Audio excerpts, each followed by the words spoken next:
Sa isang igla, makalimutan ng Diyos na ako ay isang manikang basahan at kanyang pagkalooban ng kapirasong buhay.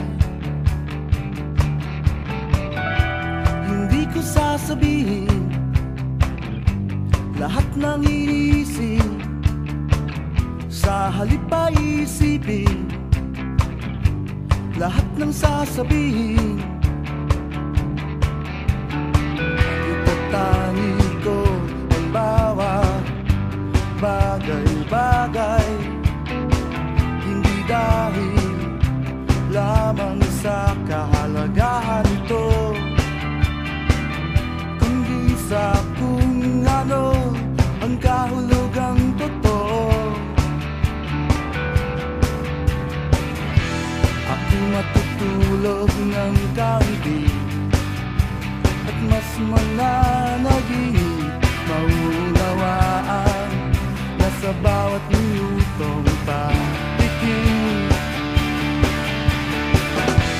nawalan tayo ng 60 segundo ng liwanag.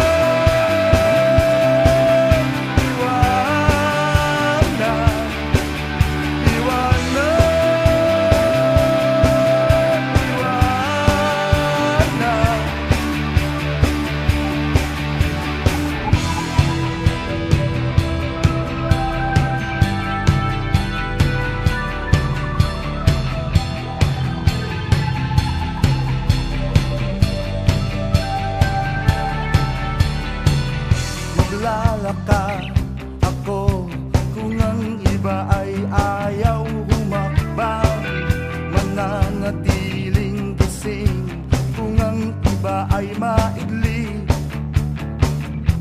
Makikinig ako kung may magsasalita,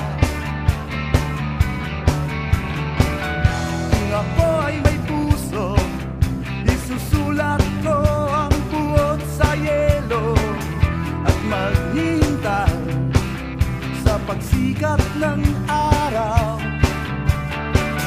Ang aking luha ang didilig sa rosas, sa kaniyang tinig dadamihin ko ang tiro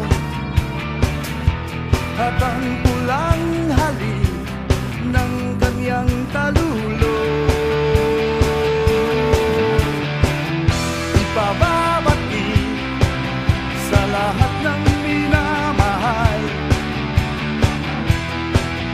na minamahal ko sila lahat.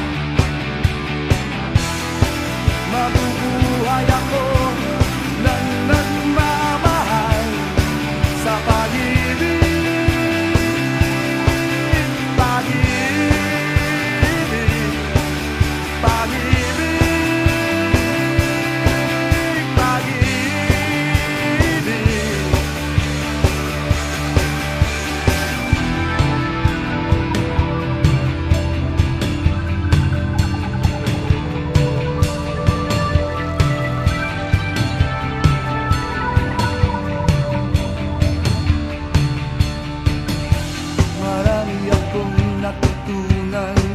Sa mga nilalang, ngunit ang katotohanan